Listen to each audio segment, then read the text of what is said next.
Hi guys, welcome back to my channel. In today's video I'm going to do a more fall friendly look, and I did this look using the Anastasia Prism palette. As you know, this is a palette that they released for the holiday collection. It is limited edition and it's pretty similar to the Subculture palette, so therefore I wasn't gonna buy it, but I was in Sephora the other day for their VIB sale and my sister bullied me into buying the Prism palette. So I went ahead and used it for the first time in this tutorial. As you might have caught on by now on my channel, I put the translucent powder under my eyes so that it can catch fallout, and to set my eyeshadow primer I'm going to go in with the shade Unity.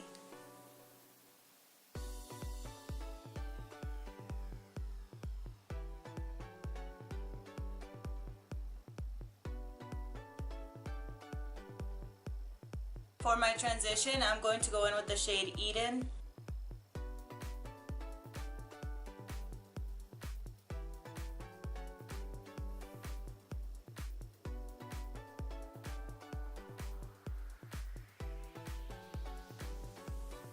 For my crease, I'm going to use the shade Saturn, and as you can see, Saturn and Eden are from the same family of colors, like they're both salmony peachy type of oranges. So I'm going to build up the shade Saturn in the crease, and then it will fade into the shade Eden, which was my transition shade. And this color I'm going to bring all over my crease. For now, I'm not going to necessarily just concentrate it on either corner of my eye. I'm going to try to apply it evenly to the entire crease.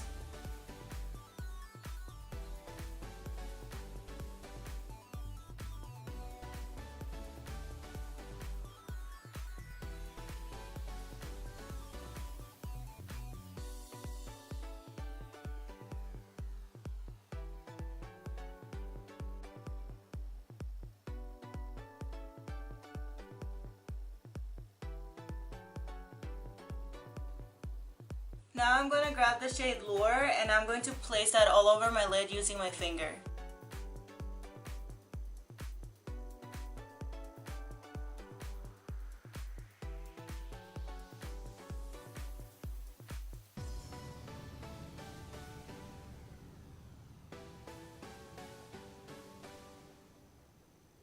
Then I'm going to go back into Saturn and I'm going to keep blending that into the crease a little bit more.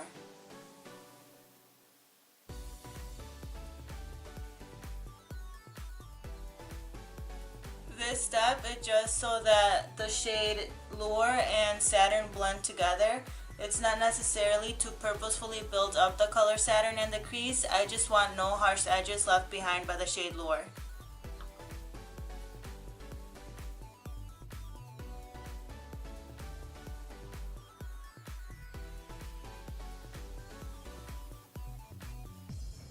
Now if Lure faded a little bit while blending the shade Saturn, go ahead and pat some more onto the lid. For me, it didn't come off too much, so I just added a little bit more just to build up that color, but for now we're done with the shade Lure and the shade Saturn. I'm going to go back into the shade Unity and I'm going to buff that into my brow bone area so that it could be my matte highlight and that it can help clean up the harsh edge that was left behind by the shade Saturn.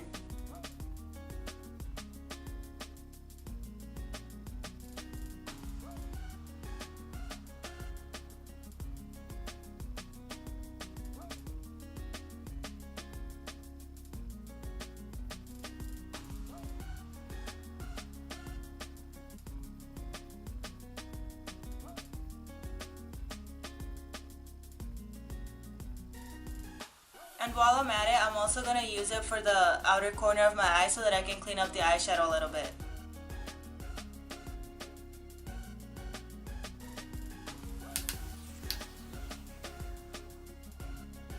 For my lower lash line, I'm going to go into the shade Throne, and I really hope that this doesn't have a lot of fallout because it is one of those really metallic, sparkly, shimmery shades. So I'm going to buff that or blend that into my lower lash line really close to my actual lashes.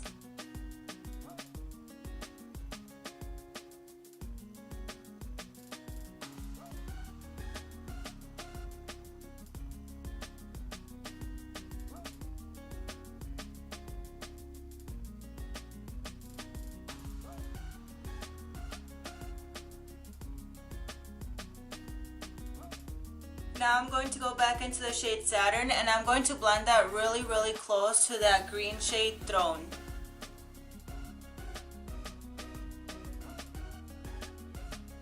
And now I'm going to go into the shade Eden and I'm going to blend that under the shade Saturn.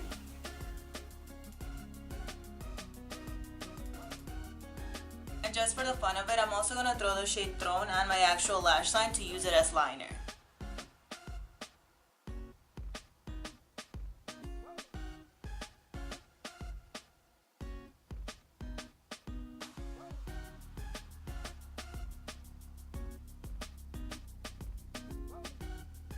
I do want to say that I did foil the shade Throne for my top lash line. I wet it with my Wet n Wild Photo Focus setting spray. For my lower lash line, I used the Shadow Dry.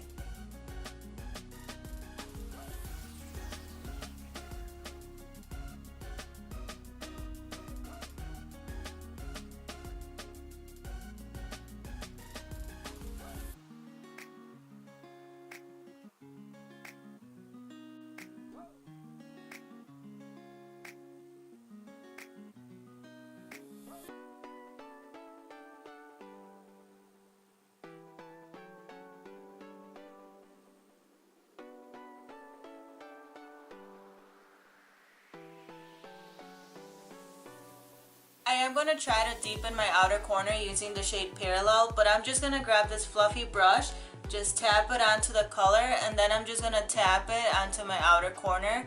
I don't want to actually blend the color in because I don't want to ruin the green eyeshadow, green liner, whatever you want to call it. So I'm just going to tap it in and I'm going to keep it in this area of the outer corner.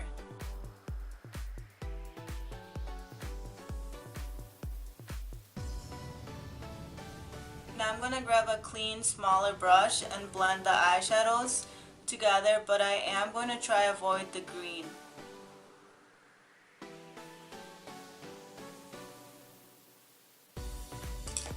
And to clean up my lid, I'm going to add a little bit more Allure with my finger and I just rinsed the green.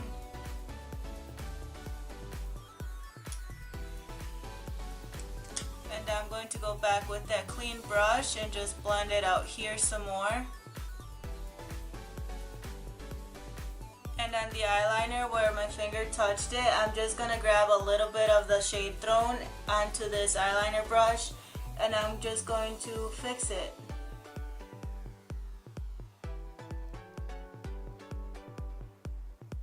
I already curled my lashes, and for mascara I'm first going to apply the Lorac Pro Fiber Mascara, and then on top of that I'm going to add the Lash Paradise Mascara.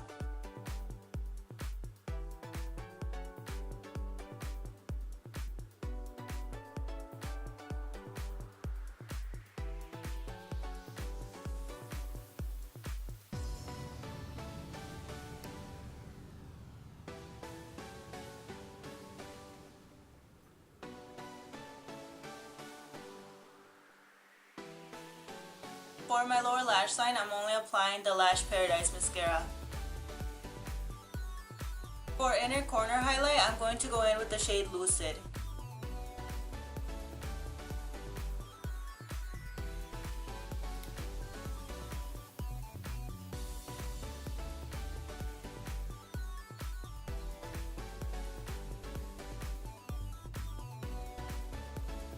I'm going to blend it out a little so it's not as strong. But since I liked this color so much, I'm going to apply Lucid to the very right here's of my brow bones, and I'm also going to blend that out a little bit, just so it's not as strong as it is. But I really like the way it reflects that golden sheen to it, even though when light is not hitting it, it's more on the edge of silver or eggshell white. I'm going to line my lips using the Palladio lip liner in the shade Spice.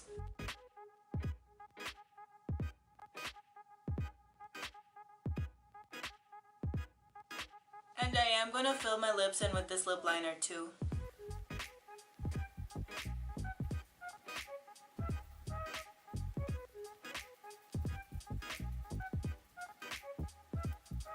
Now on top of that, I'm going to use the Lorac Alter Ego Lip Gloss in the shade Bay.